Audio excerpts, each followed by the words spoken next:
Hindu mythological stories की audio books में आपका स्वागत है। रामायण लिखने का साहस कर रहे तुलसीदास अपने अंतःकरण के भाव प्रकट करते हैं। 84 लाख योनियों में 4 प्रकार के जीव जल, पृथ्वी और आकाश में रहते हैं।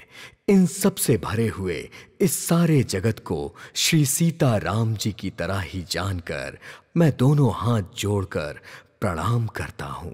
मुझको अपना दास जानकर कृपा की खान आप सब लोग छल छोड़कर कृपा कीजिए। मुझे अपनी बुद्धि बल पर भरोसा नहीं है, इसलिए मैं सबसे विनती करता हूँ। मैं श्री रघुनाथ जी के गुणों का वर्णन करना चाहता हूँ, परंतु मेरी बुद्धि छोटी है और श्री राम जी का चरित्र बहुत विशाल है। इसके लिए मुझे कोई भी उपाय नहीं सूझता। मेरा मन और बुद्धि कंगाल है, परंतु मेरा मन राजा है। मेरी बुद्धि तो बहुत ही नीची है, परंतु मेरी चाह बहुत ही ऊंची है। सज्जन मेरी ठिठाइयों को क्षमा करेंगे और मेरे बाल वचनों को मन लगाकर सुनेंगे। जैसे बालक जब तोतले वचन बोलता है तो उसके माता पिता उसे प्रसन्न मन से सुनते हैं, किंतु दुष्ट, कुटिल और बुरे विचार वाले लोगों को दूसरों के दोष प्यारे लगते हैं। रसीली हो या फीकी, अपनी कविता किसे अच्छी नहीं लगती, किंतु जो दूसरों की रचना सुनकर खुश होते हैं, ऐसे उत्तम पुरुष संसार में बहुत नहीं हैं। मेरा भाग्य छोटा है, परंतु इच्छा बहुत बड़ी है। परंतु मुझे एक विश्वास है कि इसे सुनकर सभी सज्जन सुख पाएंगे और दुष्ट हंसी उड़ाएंगे, किंतु दुष्टों के हंसने से मेरा हित ही होगा।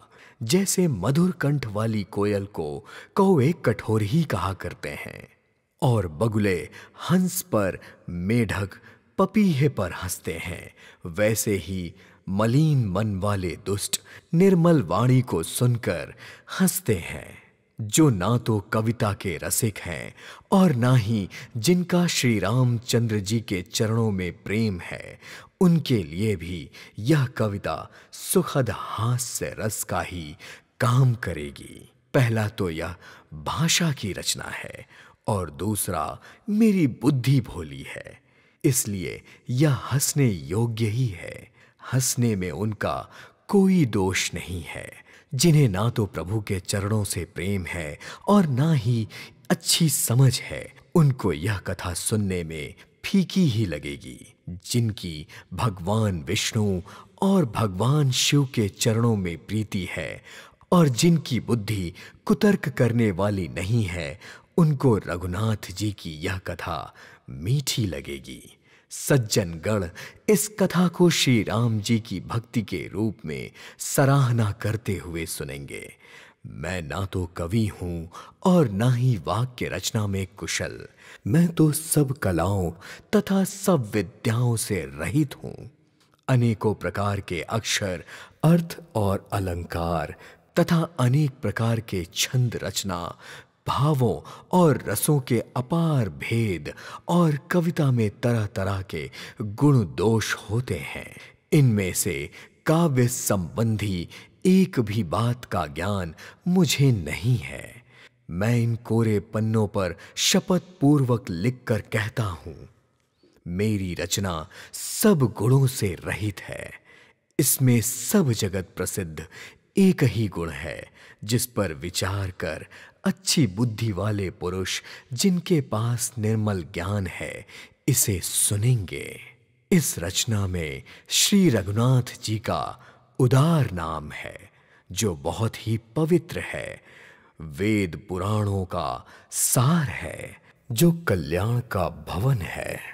अमंगलों को हरने वाला है, जिसे पार्वती जी सहित भगवान शिव जी भी सदा जाप करते हैं। जो अच्छे कवियों द्वारा रची हुई बड़ी अनोखी कविताएं हैं, वह भी राम नाम के बिना शोभा नहीं पाती। जैसे चंद्र के मुख वाली सुंदर स्त्री सब प्रकार से सुसज्जित होने पर भी वस्त्र के बिना शोभा नहीं पाती, इसके विपरीत कुकवि की रची हुई सब गुणों से रहित कविता को भी राम के नाम एवं यश से अंकित जानकर बुद्धिमान लोग आदर पूर्वक कहते व सुनते हैं। संत लोग भंवरे की तरह गुणों को ही ग्रहण करने वाले होते हैं, जबकि मेरी इस रचना में कविता का एक भी रस नहीं है, पर इसमें राम नाम का प्रताप प्रकट है।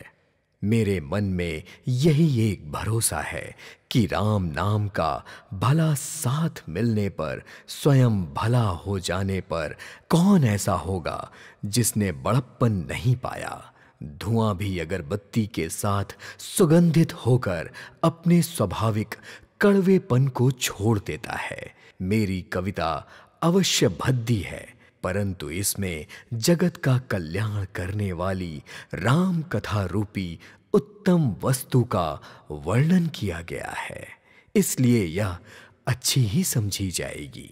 तुलसीदास जी कहते हैं कि श्री रघुनाथ जी की कथा कल्याण करने वाली और कलयुग के पापों को हरने वाली है। मेरी इस भद्दी कविता रूपी नदी की चाल पवित्र जल वाली गंगा जी की चाल की तरह टेढ़ी है। प्रभु श्री रघुनाथ जी के सुंदर यश के संग से यह कविता सुंदर तथा सज्जनों के मन को बहलाने वाली हो जाएगी। शमशान की अपवित्र राख भी श्री महादेव जी के अंग के संग से सुहानी लगती है और स्मरण करते ही पवित्र करने वाली हो जाती है। श्री राम जी के यश के संग से मेरी कविता सभी को बहुत प्रिय लगेगी। जैसे मलय पर्वत के संग से काष्ठ चंदन बनकर वंदनीय हो जाता है, फिर क्या कोई काठ की तुच्छता का विचार करता है। श्याम रंग की गाय काली होने पर भी उसका दूध उज्जवल और बहुत ही गुणकारी होता है, यही समझकर सब लोग उसे पीते हैं। इसी तरह गंवारू भाषा में होने पर भी श्री सीता राम जी के यश को बुद्धिमान लोग बड़े चाव से सुनते और गाते हैं।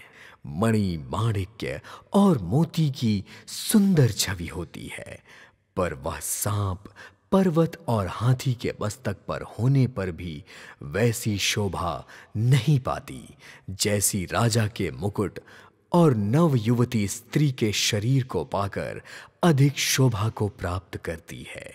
इसी तरह बुद्धिमान लोग कहते हैं कि सुकवि की वाणी से उत्पन्न हुई कविता वहां शोभा पाती है जहां उसके विचार, प्रचार तथा उसमें कथित आदर्श का ग्रहण और अनुसरण होता है।